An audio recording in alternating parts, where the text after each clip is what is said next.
Driver's been asked to go at the right-hand side. And let's throw down to our Continental Tire pit lane team, as with 2 hours and 40 minutes to go. That is exactly the length of an IMSA race. Let's go first to Nick Damon. And right in front of me, stopping the marks, Elio Castroneves from second in the 7th place. It's a standard stop to my, just to my right, the 22 car. That's also just staying on board. And then we have both the Mazdas doing a full service, no driver changes. And same for the excellent 52 car. That's Sebastian Fedra stays on again. And all they go. And so far, no problems. Shay. Fuel and tires only for both of the Porsches. Both of the, well, the only Ford that came in, the number 67, the number 10, Konica Minolta DPI VR. It is driver changes for both of the Corvettes, though, for the 3 and the 4, as well as full service. The first car back out was the number 10. Then it was the number 31 should be the next car off the pit lane. Then the number 7 Acura and the 77 Mazda get out. The 3 Corvette gets out ahead of the 24 and then the 4. So we have a bit of a change-up in GTLM on the pit lane. Well, it's points to our eagle-eyed viewers because the 55 is getting a nose change now, John. They've taken the opportunity to change the nose. I'm assuming because it did have a wobbling factor, not because of a particular problem with it. Maybe because he may have damaged it on the back of the Ferrari. So what I need to go and do is go and have a look at the old nose and see if that's got damage. He didn't have damage before when he stopped a few minutes ago. So let's see if he's pinged the Ferrari, broken the nose, or whether it was because it's wobbly. And coming out of the pit lane, oh no! Championship leading 3 Corvette has spun into the wall. Antonio Garcia, damage to the right front. This is championship right here for Corvette Racing. The front wheel on the right-hand side is locked because the spoiler is underneath. Coming out on cold Michelin tyres, Antonio Garcia has hit the wall, and he's hit it quite hard. It's deranged the front of the Corvette enough to push the carbon fibre spoiler back. He's scrubbing the right front wheel down, and that is going to puncture before he gets too much further. Now, if he can get it back round, stay calm, Antonio, get it back. He looks the picture of calmness behind the wheel, sitting quite close up on the wheel, NASCAR style, rally driver style, bent arms, and he's got to get this car back now without doing any further damage. If it's just a quick nose change and a new set of tyres, he might get away with this. The tyre has punctured as I thought it would. The sparks coming from the front of that Corvette on the right-hand side. He's picking up the pace. He's trying to get it back before he loses a lap to the leaders. Oh my goodness. Such drama here. Just into the length of a standard IMSA race at 2 hours and 40 minutes. And the guys at Corvette Racing are going to have to go to work, assess the damage. It was more than just a little kiss on the right front as Garcia lit up the rear Michelins as he came off the pit lane speed limiter, going up out of the pit lane exit uphill. And is he going to stop at his pit, or are they going to take him straight behind the wall? This is championship right here. Shea Adam is watching the stricken number 3 come down. Does he stop at his pit, Shea? Well, we've had a couple of GTD pit stops, but the answer is no. Antonio Garcia will take the 3 straight back behind the wall. There is a lot of white smoke coming out of the Corvette as the front of it drags along the ground. The right front tire completely locked, as you say, John. A couple of driver changes in GTD that are notable. Patrick Long is into the 58 Wright Motorsport Porsche. He was the first car off of the pit lane ahead of Madison Snow in the number 48 Paul Miller Lamborghini, and then Catherine Legg in the MSR Acura. And the Corvette team are going to work. Might be worth having, well, we've got a camera down there, and you can probably hear on our effects mics that the guys are already going to work. There's a new front end already there. Now, why would they not do this on the pit lane? I hear you asking. They can put more hands on this car in the paddock area and underneath that big inflatable dome that Corvette have. They've got 6 people working on it already. The under tray is got to come off, and that's already nearly done. The front valance will then come off. Now they're in fact already checking the suspension to see if there's any damage there. Remember as well, Jeremy, this is a front engine car. The whole of the right front wing fender assembly has gone. They're looking down on the suspension to check that. They're going to take the whole of the front end apart. The wheel arch line has come out.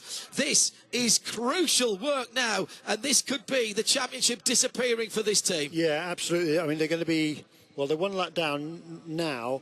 That'll be 2 when they come past next time. And it sounds like absolute pandemonium down there, all sorts of shouting and yelling and screaming. But trust me, this is what these guys do. They've got to communicate to each other. Yes, they've got to shout, but each one of them has a job to do. They know exactly what job it is they've got to do, and they're going to do it as quickly as they possibly can.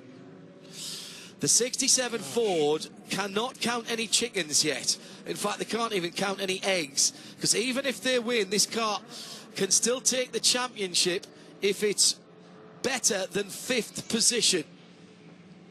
In a field of 9, it is in 7th as it sits in the pit lane at the moment until they come round. My goodness, this is going to be tight. One of those cars, of course, is its teammate, which would obviously drop behind it if it needed to.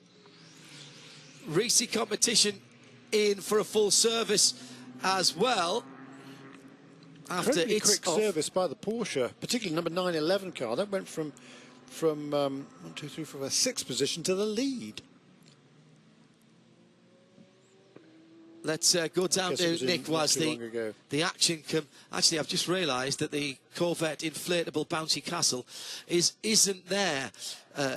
I last saw it last year. I assumed that we were still using it, but Nick Damon, 55 update. Did Fifi hire it to go with the princess? No, let's not even go there. The 55, yes, CSI Atlanta will tell you right now that it had broken dive planes on the right-hand side, which would be very useful for punching the left-hand side tyre of a Risi Competition Ferrari. So that would seem to say, given the fact that IMSA are investigating, there has been contact front right to rear left. Right, okay. The new nose is on the Corvette, a new hood is going on, a new bonnet is going on. It had to be coaxed rather onto that car. The under tray is now going back on. The suspension's been checked, and that car is not a million miles from coming back out of the area. This has been sterling work by the Pratt & Miller guys, and the car looks pristine at the front, so it was just bodywork damage. So bad luck, good luck. The bad luck is that they spun it in the first place, and that the front splitter got stuck under the front wheel, so they couldn't just drive it away. The good luck is there's nothing else broken. The lights now have been plugged back in, and we're going back to green right now. Yeah, as that's the bad news. That's the bad news. They'll stick a new set of Michelins on this car and roll it back. Remember, they've got to roll it back into the pit lane. 7 mechanics pushing it. A round of applause from the assembled spectators watching. And Michelin Shod number 3 is back out on the pit lane, having dropped to 8th position. It is still needs to make some positions. Dropped a couple of laps off the lead in GT Le Mans. Well, well, well. The race that just keeps on giving.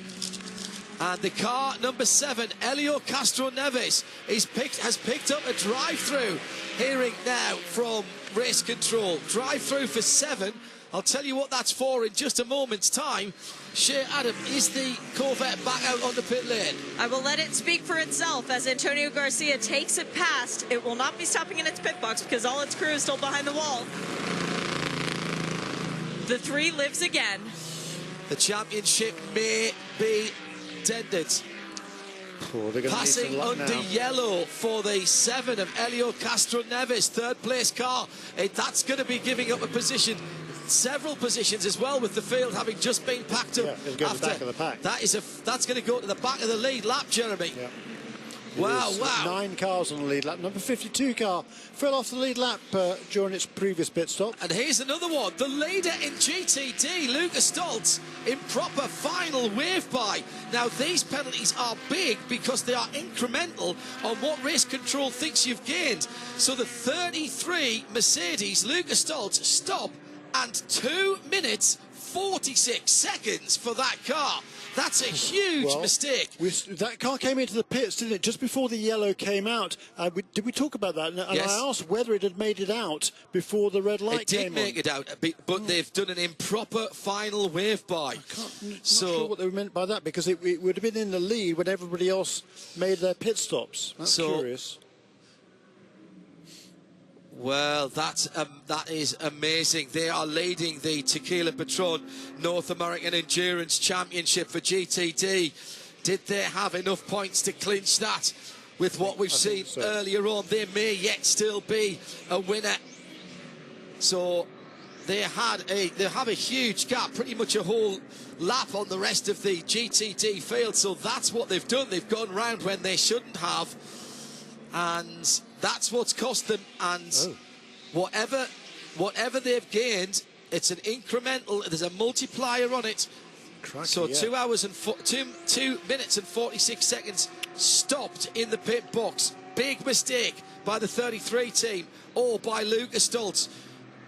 Patrick Long then will take over the lead of the race. I mean, they should have gone to the lead, but not a whole lap ahead of everybody else. So you're right. That's oh my goodness me.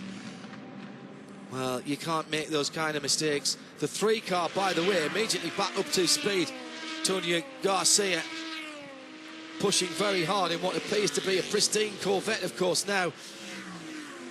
And let's go to Shea Adam for an update on the points. As they run right now, the 3 car would come home with 321 points because they are 9th in GTLM right now. This is in the season-long championship, yes? Yes. If Richard Westbrook and Ryan Briscoe win the race, they would get 325. If they finish second, 322. If they finish third, they would come in second in the championship. So the 67 Ford needs to finish first or second with the 9 car last. Sorry, with the 3 car at 9th. You knew what I meant. Helio Castro Neves.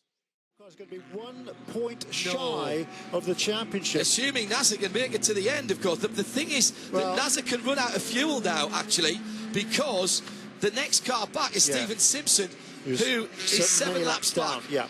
Next time by, I'm hearing, white flag with 1:47 to go. And less than a second between the top 2. Oliver Jarvis to get another.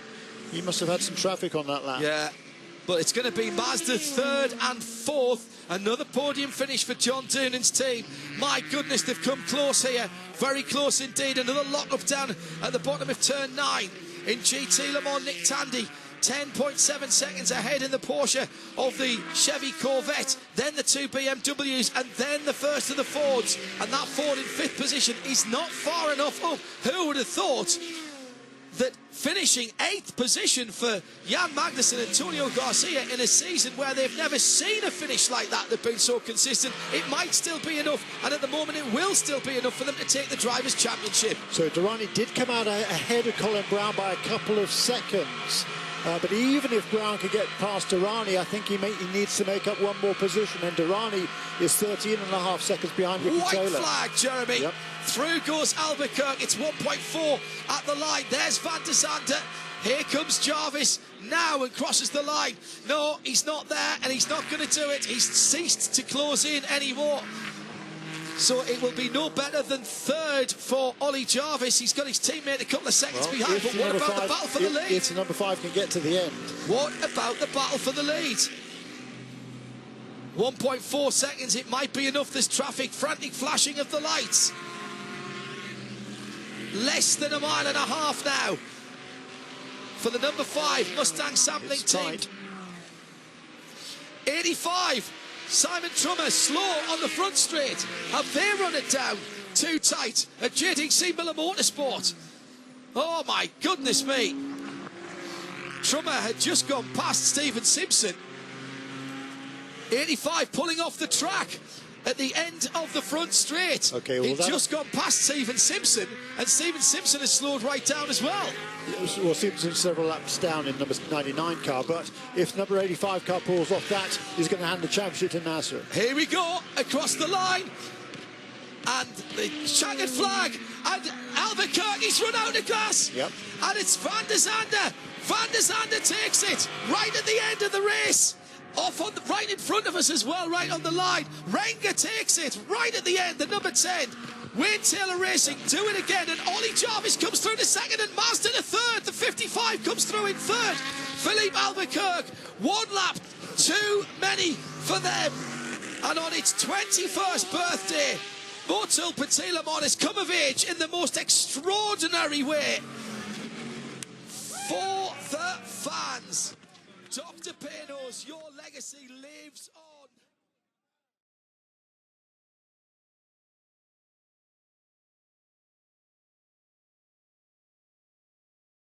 Antonio, congratulations, second consecutive WeatherTech Championship, GTLM Championship. Probably not the way you drew it up, but nevertheless, here you are as champions. Antonio, just talk about, kind of the roller coaster of emotions that you guys had to go through just in the last couple of hours, and here you are, champion. Yeah, I mean, it was definitely a very, very tough race. I mean, I really approached the race as an offensive way. I mean, from lap one, as you saw, I went in the lead, and every time I was in the car, I was very going for it instead of kind of holding position. So it probably went from one of my best races of my career to the most embarrassing moment of my career. But yeah, I mean, that means that Team Chevy or Corvette Racing did the homework before this race, and that probably allowed me to do that mistake. So very grateful for that. Thank you also for the 4-car. They did an amazing job. They kept the pressure up, and that probably kept the pressure on the 67, and they really had to go for the win or to the result. So that's probably part of this championship. That's also part of that 4-car keeping the pressure up, and at the end the 67 fell apart a little bit. So yeah, very, very happy, and yeah, it will take me a little bit to forget that mistake, but for sure, I mean, I'm very, very happy for the whole team. What happened with that? Yeah, I mean, just cold tires. I mean, it was probably, I don't know. I mean, that really caught me. It was under caution. Maybe I was probably not paying as much attention as I had to, probably, and I got a car coming across me on the pit out, and I had to keep it tight, went on power, and just went like that. Too much Chevy power there. It's not often that too much power is a thing, but anyway, Jan, if you could talk about, as he talked about, the obviously being able to kind of lean on the number 4 team and what they did to help you guys win this team. Yeah, so I feel that in the end it came down to when we were kind of out of it and we couldn't decide it anymore. We couldn't do anything more than what we've done the whole year. The 4-car just picked it up and put so much pressure on the 67 and basically going for a win. But that did put so much pressure on that they kind of fell apart a little bit. So that did it for us. Because the 67 was fast. I think maybe at stages the fastest car on track. But they were in a situation where they had to have a really good result. So I think the pressure just got too much, really. There's too many guys going for it, BMW, Porsche, and then Tommy suddenly. So that helped us out. I think that's what did it in the end. So, but it was, I mean, an hour ago, it's looking horrible. The whole year came down to this. And then it turned around again because of what Corvette Racing did as a team. It's a fantastic feeling. So this is now your guys' 3rd championship together. Can you talk about that? That's fantastic. It's not the last. We'll try, I think next year we'll go for some wins also. And just Antonio, your thoughts on, again, 3 championships with this guy. Yeah, I mean, it was amazing. Since I first joined him in 2009 on Corvette Racing, I mean, I think this is my 10th year with them. I mean, it's been an amazing trip. I mean, 3 championships. I mean, that's amazing. I mean, we won almost every year, but this one. But yeah, I mean, at least we won the championship, and I'm very, very, very happy. And luckily, we won the championship, and we can all forget my mistake there. Well, congratulations. We've already forgotten it. Thank you.